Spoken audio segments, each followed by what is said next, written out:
لقد كان في قصصهم عبرة لأولي الألباب.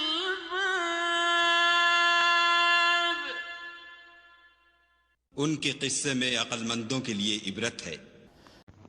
بسم اللہ الرحمن الرحیم، نحمدہ ونصلی علی رسولہ الکریم، اما بعد، ونعوذ باللہ من الشیطان الرجیم، بسم اللہ الرحمن الرحیم، اللہم صلی وسلم علی سیدنا محمد النبی الامی وآلہ واصحابہ اجمعین، رب اشرح لی صدری ویسر لی امری واحلل عقدۃ من لسانی یفقہوا قولی، رب زدنی علما، رب یسر ولا تعسر وتمم بالخیر، آمین یا ربنا آمین۔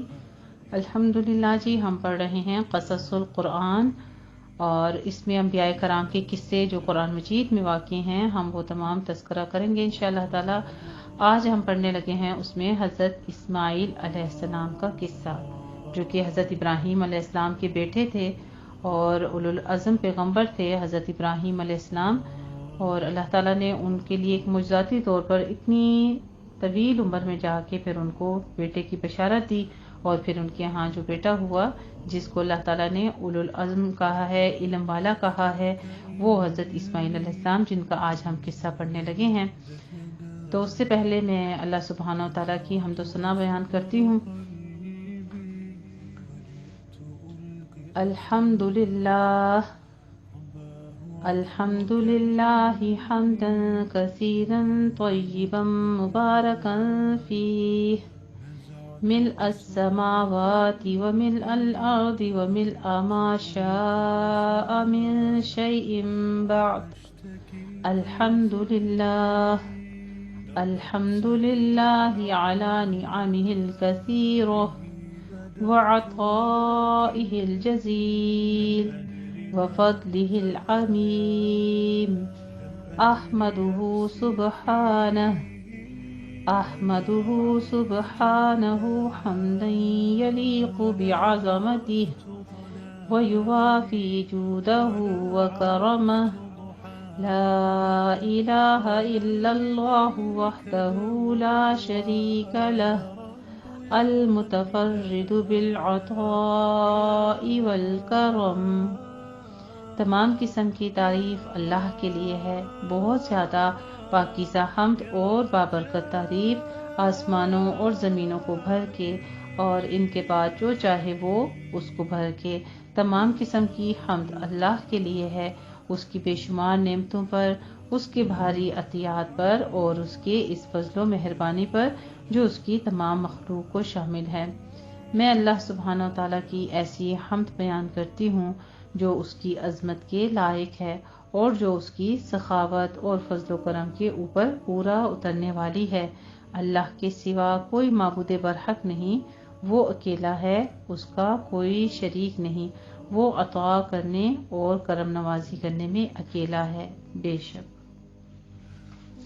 تو آج ہم پڑھنے لگے ہیں حضرت اسماعیل علیہ السلام کی۔ سب سے پہلے ہم ان کی ولادت پڑھیں گے۔ ابراہیم علیہ السلام ابھی تک اولاد سے محروم تھے، اور ان کے گھر کا مالک ایک خانہ ذات العزر مشکی تھا۔ ایک روز حضرت ابراہیم علیہ السلام نے خدا تعالیٰ کی بارگاہ میں فرزند کے لیے دعا کی، اور اللہ تعالیٰ نے ان کی دعا قبول فرما لی اور ان کو تسلی دی۔ ابراہیم نے کہا، اے خداوند تو مجھے کیا دے گا؟ جیسا کہ میں نے آپ کو کل بتایا تھا کہ تورات میں ابراہیم علیہ السلام کو ابرام کہا ہوا ہے۔ ابراہیم نے کہا، اے خداوند تو مجھے کیا دے گا، کیونکہ میں تو بے اولاد ہوں۔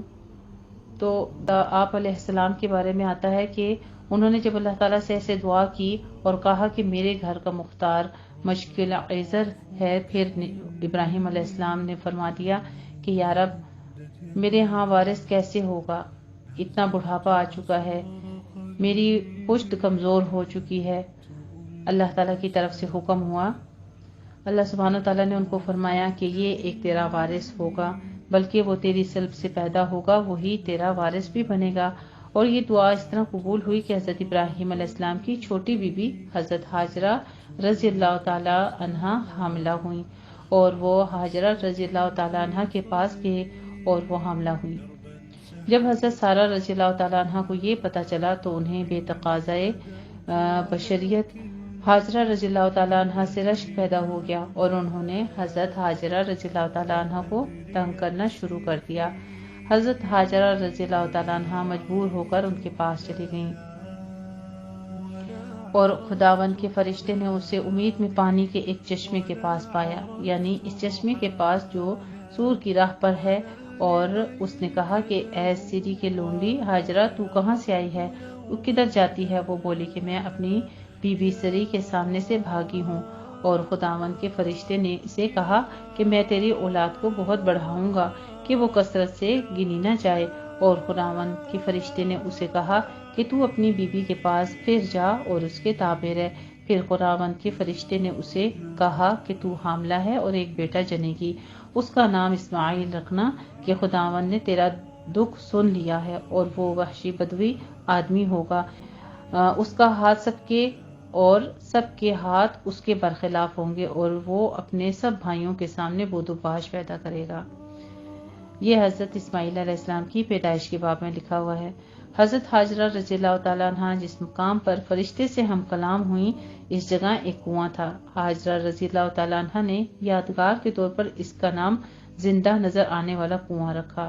تھوڑے عرصے کے بعد حاجرہ رضی اللہ تعالیٰ عنہ کے بیٹا پیدا ہوا، اور فرشتے کی بشارت کے مطابق اس کا نام اسماعیل رکھا گیا، اور حاجرہ ابراہیم کے لیے بیٹا جنی، اور ابراہیم نے اپنے پاس اس کے بیٹے کا نام جو حاجرہ جنی تھی اسماعیل علیہ السلام رکھا۔ اور جب ابراہیم کے لیے حاجرہ سے اسماعیل پیدا ہوا تب ابراہیم 86 برس کے تھے۔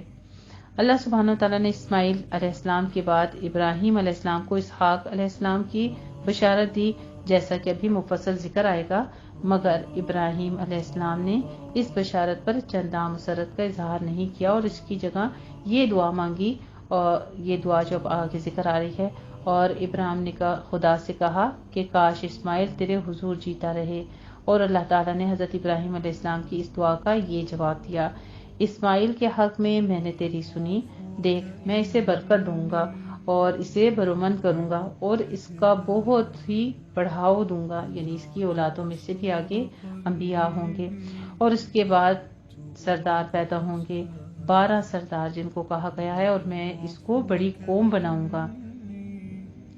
اسماعیل علیہ السلام اسما اور ایل دونوں دو لفظوں سے مرکب ہے۔ عبرانی زبان میں اسما اور ایل اللہ کے مرادف ہے، اور عربی میں اسما اور عبرانی میں شما کے معنی ہے سن، ٹھیک ہے۔ ویسے بھی ہم کہتے ہیں نسم ان سے ہے اسما، تو سن مجھے، اور ایل جو ہے مترادف ہے کس چیز کے؟ ایل مترادف ہے عربی زبان میں اسما کے، شما کے، چونکہ حضرت اسماعیل علیہ السلام کی ولادت کے بارے میں اللہ سبحانہ وتعالیٰ نے حضرت ابراہیم علیہ السلام کی دعا سن لی، اور حاجرہ رضی اللہ تعالیٰ عنہ کو فرشتے سے بشارت ملی، اس لیے ان کا یہ نام رکھا گیا۔ عبرانی میں اس کا تلفظ شمائیل ہے، ٹھیک ہے۔ شمائیل کسے کہتے ہیں؟ یہ جو بھی میں نے آپ کو بتایا، اسما اور ایل کو۔ وادی غیر ذی زرعن اور حاجرہ رضی اللہ تعالیٰ عنہ اور اسماعیل علیہ السلام۔ حضرت حاجرہ رضی اللہ تعالیٰ عنہ کے بطن سے اسماعیل علیہ السلام کا پیدا ہو جانا حضرت سارہ رضی اللہ تعالیٰ عنہ پر بے حد شاق گزرا۔ حضرت ابراہیم علیہ السلام کی پہلی اور بڑی بیوی، قدیم سے گھر کی مالکہ حاجرہ رضی اللہ تعالیٰ عنہ، چھوٹی بیوی اور ان کی خدمت گزار، یہ سب باتیں تھیں جنہوں نے بشری تقاضے کے پیش نظر اسماعیل علیہ السلام کی ولادت کو حضرت سارہ رضی اللہ تعالیٰ عنہ کے لیے سوہان روح بنا دیا تھا۔ اس لیے حضرت سارہ رضی اللہ تعالیٰ عنہ نے حضرت ابراہیم علیہ السلام سے اصرار کیا کہ حاجرہ رضی اللہ تعالیٰ عنہ اور اس کا بچہ اسماعیل علیہ السلام میری نگاہ کے سامنے نہ رہیں، ان کو علیحدگی کی کسی جگہ پر لے جائیے۔ حضرت ابراہیم علیہ السلام کو یہ اصرار بے حد ناگوار گزرا، مگر اللہ تعالیٰ نے ان کو مطلع کیا کہ حاجرہ، اسماعیل علیہ السلام اور تیرے مصلحت اسی میں ہے کہ سارہ جو کچھ کہتی ہے اس کو مان لیں۔ اور سارہ رضی اللہ تعالیٰ عنہ نے دیکھا کہ حاجرہ رضی اللہ تعالیٰ عنہ مصرہ کا بیٹا جو کہ وہ ابراہیم سے جنی تھی، ٹھٹے مارتا ہے، مذاق کرتا ہے، تب اس نے ابراہیم سے کہا کہ اس لونڈی کا بیٹا میرے بیٹے اسحاق کے ساتھ وارث نہ ہوگا، پھر اپنے بیٹے کی خاطر یہ بات ابراہیم کی نظر میں نہایت بری معلوم ہوئی۔ خدا نے ابراہیم سے کہا کہ وہ بات اس لڑکے اور تیری لونڈی کے بارے میں تیری نظر میں بری نہ معلوم ہو۔ ہر ایک بات کے حق میں جو سارا نے تجھے کہی ہے اس کی آواز پر کان رکھ، کیونکہ تیری نسل اسحاق سے کہلائے گی، اور اس لونڈی کے بیٹے سے بھی ایک قوم پیدا کروں گا، اس لیے وہ تیری نسل ہے۔ تورات کی اس روایت میں یہ معلوم ہوتا ہے کہ اس وقت حضرت اسحاق علیہ السلام پیدا ہو چکے تھے، اس لحاظ سے حضرت اسماعیل علیہ السلام سن رشد کو پہنچ چکے تھے، کیونکہ تورات ہی کی روایت کے مطابق حضرت اسماعیل علیہ السلام حضرت اسحاق علیہ السلام سے 13 سال بڑے ہیں۔ لیکن اسی واقعے میں تورات کی دوسری آیات مستورہ بالا آیات کے خلاف یہ کہتی ہیں کہ حضرت اسماعیل علیہ السلام بھی شیرخوار بچے تھے۔ تب ابراہیم نے صبح سویرے اٹھ کر روٹی اور پانی کی ایک مشک لی اور ہاجرہ رضی اللہ تعالیٰ عنہ کو اس کے کاندھے پر دھر کر دی، اور اس لڑکے کو بھی اسے رخصت کیا۔ وہ روانہ ہوئی اور بیر صبا کے میدان میں بھٹکتی پھرتی تھی، اور جب مشک کا پانی چک گیا تب اس نے لڑکے کو ایک پہاڑی کے نیچے ڈال دیا، اور آپ اس کے سامنے ایک پتھر کے تپتے پردور جا بیٹھی، کیونکہ اس نے کہا کہ میں لڑکے کا مرنا نہ دیکھوں، یعنی وہ بچے کی تکلیف دیکھ نہ سکیں، اس لیے دور جا کر بیٹھ گئیں۔ اس لیے تورات کے ان مخالف اور متضاد بیانات کے مقابلے میں صحیح قول یہ ہے کہ ہاجرہ اور اسماعیل علیہ السلام کے خروج کے وقت اسماعیل علیہ السلام شیرخوار بچے تھے اور اسحاق علیہ السلام ابھی تک پیدا نہیں ہوئے تھے۔ بخاری میں حضرت ابراہیم علیہ السلام بن عباس رضی اللہ تعالیٰ عنہ سے جو روایت منقول ہے وہ بھی اسی قول کی تائید کرتی ہے۔ اس روایت کا مضمون یہ ہے: ابراہیم علیہ السلام ہاجرہ رضی اللہ تعالیٰ عنہ اور اس کے شیرخوار بچے اسماعیل علیہ السلام کو لے کر چلے، اور جہاں آج خانہ کعبہ ہے اس جگہ ایک بڑے درخت کے نیچے زمزم کے موجودہ مقام سے بالائی حصے پر ان کو چھوڑ گئے۔ وہ جگہ ویران اور غیر آباد تھی اور پانی کا بھی نام و نشان نہ تھا، اس لیے ابراہیم علیہ السلام نے ایک مشکیزہ پانی اور ایک تھیلی کھجور بھی ان کے پاس چھوڑ دی، اور پھر منہ پھیر کر روانہ ہو گئے۔ ہاجرہ رضی اللہ تعالیٰ عنہ ان کے پیچھے پیچھے یہ کہتی ہوئی چلی: اے ابراہیم، تو ہم کو ایسی وادی میں کہاں چھوڑ کر چل دیے جہاں نہ آدمی ہے، نہ آدم ذات، اور نہ کوئی مونس و غمخوار رہا۔ ہاجرہ رضی اللہ تعالیٰ عنہ برابر یہ کہتی جاتی تھیں، مگر ابراہیم علیہ السلام خاموش چلے جا رہے تھے۔ آخر ہاجرہ رضی اللہ تعالیٰ عنہ نے دریافت کیا: کیا تیرے خدا نے تجھ کو یہ حکم دیا ہے؟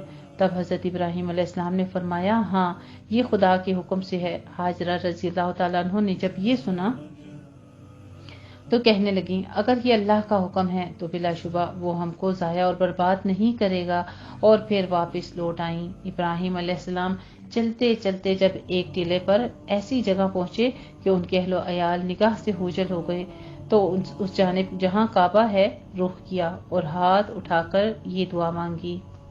سورہ ابراہیم کی آیت نمبر 38 یہاں پہ درج ہے: ربنا انی اسکنت من ذریتی بواد غیر ذی زرع عند بیتک المحرم ربنا لیقیموا الصلاة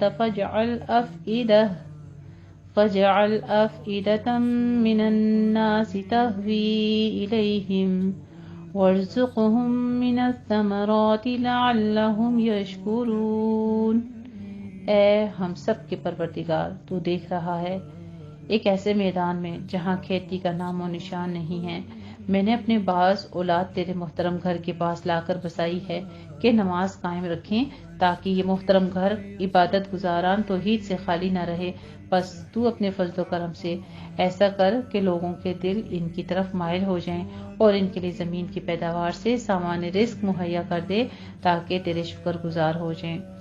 ہاجرہ رضی اللہ تعالیٰ عنہ چند روز تک مشکیزہ سے پانی اور خورجی سے کھجوریں کھاتی اور اسماعیل علیہ السلام کو دودھ پلاتی رہیں، لیکن وہ وقت بھی آ گیا کہ پانی نہ رہا نہ کھجوریں۔ تب وہ سخت پریشان ہوئیں، چونکہ وہ بھوکی پیاسی تھیں، اس لیے دودھ بھی نہ اترتا تھا اور بچہ بھی بھوکا پیاسا رہا۔ جب حالت ان کی بہت زیادہ بگڑنے لگی اور بچہ بے تاب ہونے لگا تو ہاجرہ رضی اللہ تعالیٰ عنہ اسماعیل علیہ السلام کو چھوڑ کر دور جا بیٹھیں تاکہ اس حالت زار میں اس کو اپنی آنکھوں سے نہ دیکھیں۔ کچھ سوچ کر قریب کی پہاڑی صفا پر چڑھیں کہ شاید کوئی اللہ کا بندہ نظر آ جائے۔ یا پانی نظر آ جائے، مگر کچھ نظر نہ آیا۔ پھر بچے کی محبت میں دوڑ کر وادی میں آ گئیں۔ اس کے بعد دوسری جانب کی پہاڑی مروہ پر چڑھ گئیں، اور وہاں بھی جب کچھ نظر نہ آیا تو پھر تیزی سے لوٹ کر وادی میں بچے کے پاس آ گئیں، اور اس طرح 7 مرتبہ کیا۔ نبی کریم صلی اللہ علیہ وآلہ وسلم نے اس مقام پر پہنچ کر فرمایا کہ یہی وہ سعی بین الصفا والمروہ ہے جو حج میں لوگ کرتے ہیں۔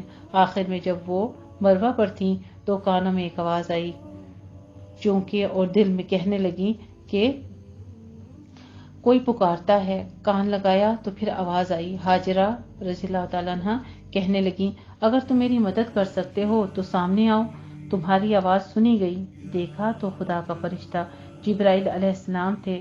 فرشتے نے اپنا پیر یا ایڑی اسی جگہ مارا جہاں زمزم ہے، اس جگہ سے پانی ابلنے لگا۔ حاجرہ رضی اللہ تعالیٰ عنہ نے یہ دیکھا تو پانی چاروں طرف باڑ بنانے لگا، مگر پانی برابر ابلتا رہا۔ اس جگہ پہنچ کر نبی کریم صلی اللہ علیہ وآلہ وسلم نے فرمایا، اللہ تعالیٰ اسماعیل پر رحم کرے، اگر وہ زمزم کو اس طرح نہ روکتی اور اس کے 4 جانب باڑ نہ لگاتی تو آج وہ زبردست چشمہ ہوتا۔ حاجرہ رضی اللہ تعالیٰ عنہ نے پانی پیا اور پھر اسماعیل علیہ السلام کو دودھ پلایا۔ فرشتے نے حاجرہ رضی اللہ تعالیٰ عنہ سے کہا، خوف اور غم نہ کر، اللہ تعالیٰ تجھ کو اور اس بچے کو ضائع نہ کرے گا۔ یہ مقام بیت اللہ ہے جس کی تعمیر اس بچے اسماعیل اور اس کے باپ ابراہیم علیہ السلام کی قسمت میں مقدر ہو چکی ہے، اس لیے اللہ تعالیٰ اس خاندان کو ہلاک نہیں کرے گا۔ بیت اللہ کی یہ جگہ قریب کے زمین سے نمایاں تھی، مگر پانی کا سیلاب دائیں بائیں اس حصے کو برابر کرتا جا رہا تھا۔ اسی دوران بنی جرہم کا ایک قبیلہ اس وادی کے قریب آ کر ٹھہرا۔ دیکھا تو تھوڑے سے فاصلے پر پرندے اڑ رہے ہیں۔ جرہم نے کہا، یہ پانی کی علامت ہے، وہاں ضرور پانی موجود ہے۔ جرہم نے بھی قیام کی اجازت مانگی۔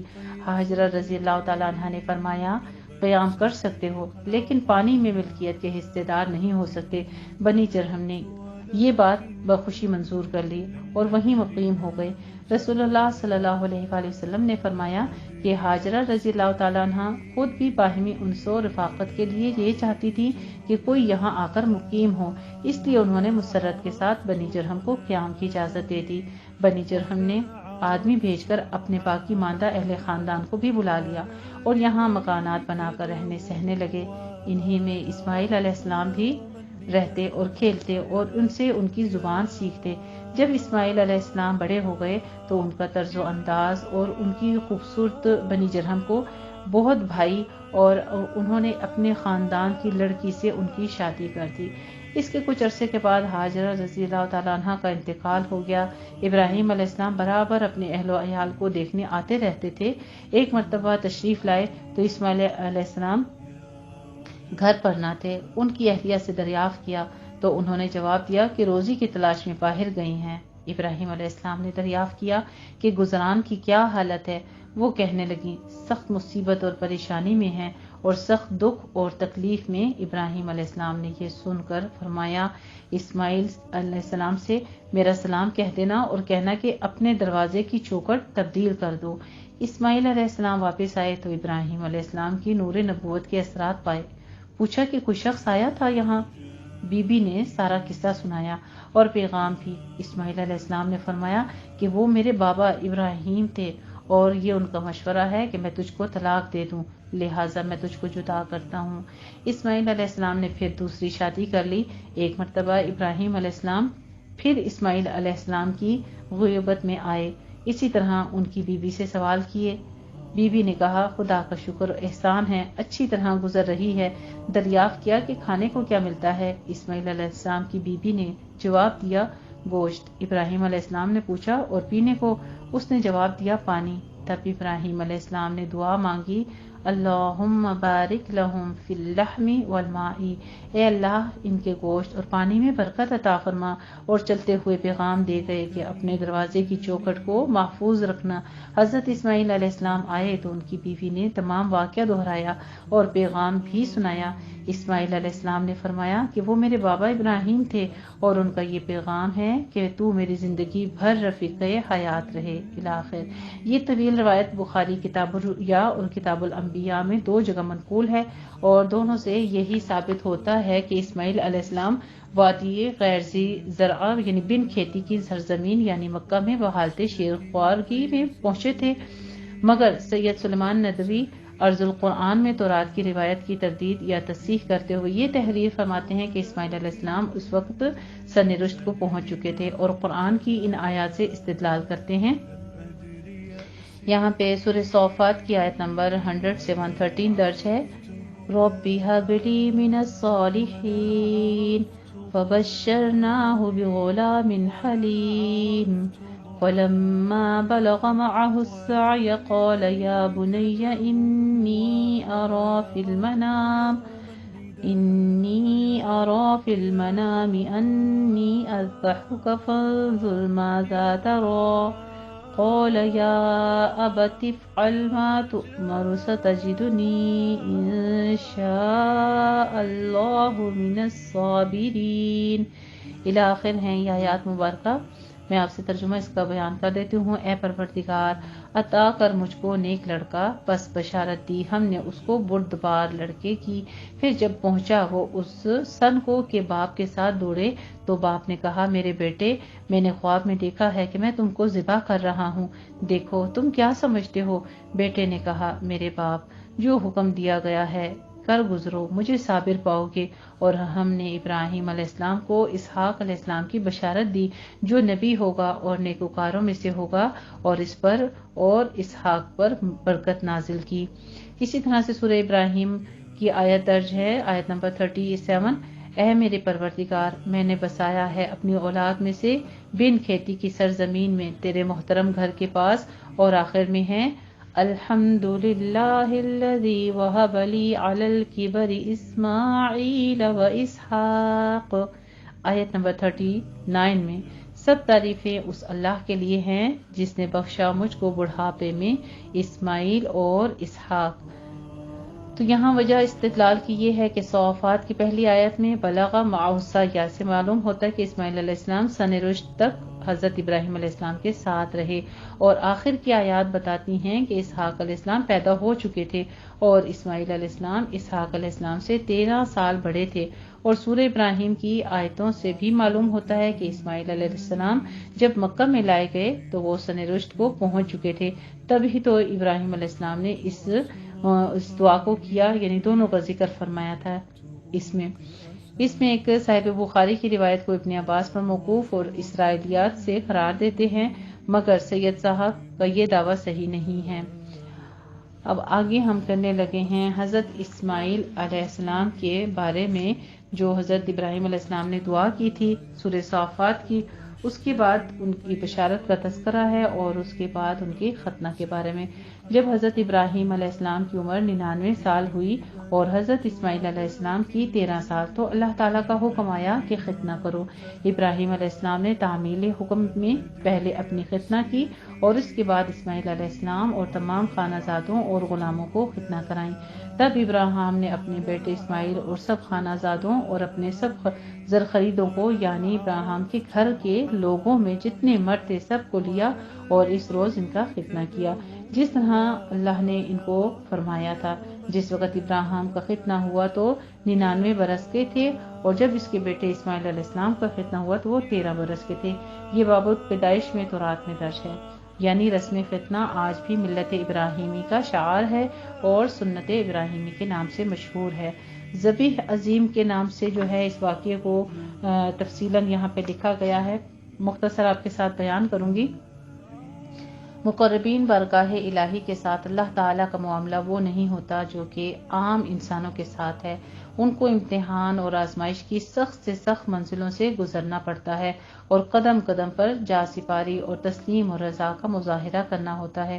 نبی کریم صلی اللہ علیہ وآلہ وسلم نے فرمایا کہ ہم گروہ انبیاء اپنے اپنے مراتب کے اعتبار سے امتحان کی صعوبتوں میں ڈالے جاتے ہیں، یعنی آزمائش شرط ہے ایمان کے ساتھ، اور جتنا اللہ تعالیٰ نے جس کو مقرب کیا ہوتا ہے اس کے لیے آزمائش بھی اتنی ہی کٹھن ہوتی ہے۔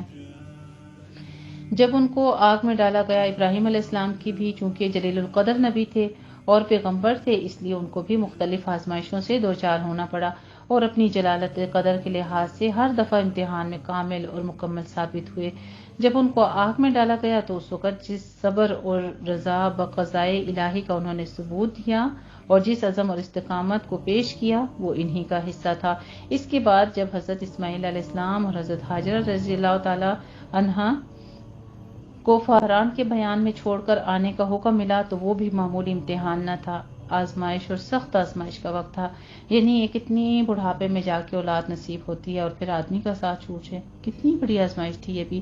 بڑھاپے اور پیری کی تمناؤں کے مرکز، راتوں اور دنوں کی دعاؤں کے ثمر اور گھر کے چشم میں چراغ اسماعیل علیہ السلام کو صرف حکم الہی کی تعمیل اور امتثال میں ایک بے آب و گیاں جنگل میں چھوڑتے ہیں اور پیچھے پھر کر بھی نہیں اس کی طرف دیکھتے کہ کہیں ایسا نہ ہو کہ شفقت فطری جوش میں آ جائے اور امتثال امری الہی جو ہے اس میں کوئی لغزش ہو جائے۔ ان دونوں کٹھن منزلوں کو عبور کرنے کے بعد اب ایک تیسرے امتحان کی تیاری ہے جو پہلے دونوں سے بھی زیادہ زہرگداز اور جاگسل امتحان ہے۔ حضرت ابراہیم علیہ السلام 3 شب مسلسل خواب دیکھتے ہیں کہ اللہ تعالیٰ فرماتے ہیں اے ابراہیم تو ہماری راہ میں اپنے اکلوتے بیٹے کی قربانی دے۔ انبیاء علیہ السلام کا خواب رویائے صادقہ اور وحی الہی ہوتا ہے، اس لیے ابراہیم علیہ السلام رضا اور تسلیم کا پیکر بن کر تیار ہو گئے کہ خدا کے حکم کی جلد سے جلد تعمیل کریں، مگر چونکہ یہ معاملہ تنہا اپنی ذات سے وابستہ نہ تھا بلکہ اس آزمائش کا دوسرا جز وہ بیٹا تھا جس کی قربانی کا حکم دیا گیا ہے، اس لیے باپ نے بیٹے کو اپنا خواب اور خدا کا حکم سنایا۔ بیٹا ابراہیم علیہ السلام جیسے مجدد انبیاء اور رسل کا بیٹا تھا، فوراً سر تسلیم خم کر دیا اور کہنے لگا اگر خدا کا یہی مرضی ہے تو انشاءاللہ آپ مجھ کو صابر پائیں گے۔ اس گفتگو کے بعد بیٹے اپنی قربانی پیش کرنے کے لیے باپ بیٹا دونوں جنگل کی طرف روانہ ہو گئے۔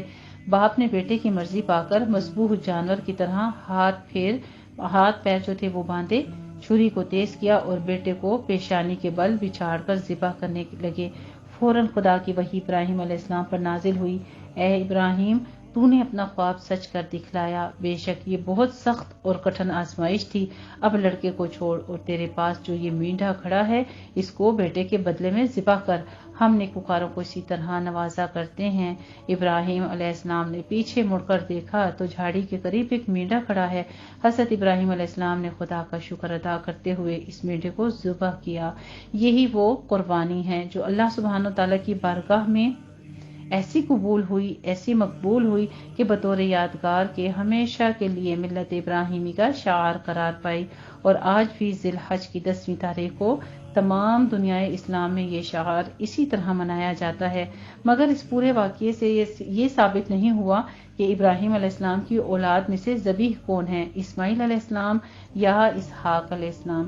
قرآن عزیز نے اگرچہ ذبیح کا نام نہیں لیا مگر جس طرح اس واقعے کا تذکرہ کیا ہے اس سے بغیر کسی گنج و وقوع کے یہ ظاہر ہوتا ہے کہ نص قرآنی اسماعیل علیہ السلام کو ذبیح بتاتی ہے، اور یہی واقعہ جو ہے یہ حقیقت ہے، کیونکہ سورہ صافات کی آیات مبارکہ یہاں پہ درج ہیں۔ اس واقعے کو اس طرح بیان کیا گیا ہے سورہ صافات میں کہ اے پروردگار، آیت نمبر 100 سے 113 ہے، اے پروردگار مجھ کو ایک نیکوکار لڑکا عطا کر، جو کہ میں نے ابھی آیات مبارکہ آپ کے ساتھ بیان کی ہیں، تو یہ انہی آیات سے پتہ چلتا ہے کہ اس کے بعد جو ان کا بیٹا ہوا تھا وہ حضرت اسماعیل علیہ السلام ہوئے تھے۔ ان آیات میں ابراہیم علیہ السلام کے 2 صاحبزادوں کی بشارت کا ذکر ہے، پہلے لڑکے کا نام نہیں لیا لیکن غلام حلیم جو ہے کہہ کر اس کے ذبح عظیم کے واقعے کا تذکرہ کیا، اور اس کے بعد دوسرے لڑکے کی بشارت کا ذکر نام لے کر یعنی بشرناہ باسحاق، اور یہ طے شدہ امر ہے کہ ابراہیم علیہ السلام کے دونوں صاحبزادوں اسماعیل اور اسحاق علیہ السلام میں سے اسماعیل علیہ السلام بڑے ہیں اور اسحاق علیہ السلام چھوٹے۔ پس جبکہ چھوٹے لڑکے کا ذکر بعد کی آیت میں نام لے کر دیا گیا ہے تو پہلی آیت میں اسماعیل علیہ السلام کے علاوہ اور کس کا ذکر ہو سکتا ہے؟ بلا شبہ وہ اسماعیل علیہ السلام ہی ہیں جنہوں نے ستجدنی انشاء اللہ من الصابرین کہہ کر اور وتلہ للجبین کا مظاہرہ کیا، وفدیناہ بذبح عظیم کا اعزاز حاصل کیا۔ علاوہ ازیں صرف قرآن عزیز ہی اسماعیل علیہ السلام کو ذبیح نہیں کہتا بلکہ تورات کی عبارت کو اگر غور سے مطالعہ کیا جائے تو وہ بھی یہی بتاتی ہے کہ اسماعیل علیہ السلام اور صرف اسماعیل علیہ السلام ہی ذبیح ہیں۔ تو ان باتوں کے بعد یوں ہوا کہ خدا نے ابراہیم کو آزمایا اور اسے کہا کہ تو اپنے بیٹے، اپنے اکلوتے بیٹے کو جس کو تو پیار کرتا ہے، اسحاق کو لے اور زمین میں موریہ میں جا اور اسے وہاں پہاڑوں میں سے ایک پر جو کہ میں تجھے بتاؤں گا سو ختنی قربانی کے لیے چڑھا دے۔ تب خداوند کے فرشتے نے دوبارہ آسمان پر سے ابراہیم کو پکارا اور کہا کہ خداوند فرماتا ہے، اس لیے کہ تو نے ایسا کام کیا ہے، اپنا اکلوتا ہی بیٹا دریغ نہ رکھا، میں نے اپنی قسم کھائی کہ میں تجھے برکت دوں گا۔ یہ تورات میں پیدائش باب میں درج ہے۔ تو تورات میں بھی اس کی جو ہے تفصیل بیان کی گئی ہے۔ بہرحال اس میں کوئی شک نہیں ہے کہ ذبیح اللہ کا عظیم الشان شرف حضرت اسماعیل علیہ السلام ہی کے لیے مقسوم تھا، جیسا کہ سورہ جمعہ آیت نمبر 4 میں لکھا ہوا ہے، ذَلِكَ فَضْلُ اللَّهِ يُؤْتِيهِ مَن يَشَاءُ وَاللَّهُ ذُو الْفَضْلِ الْعَظِيمِ۔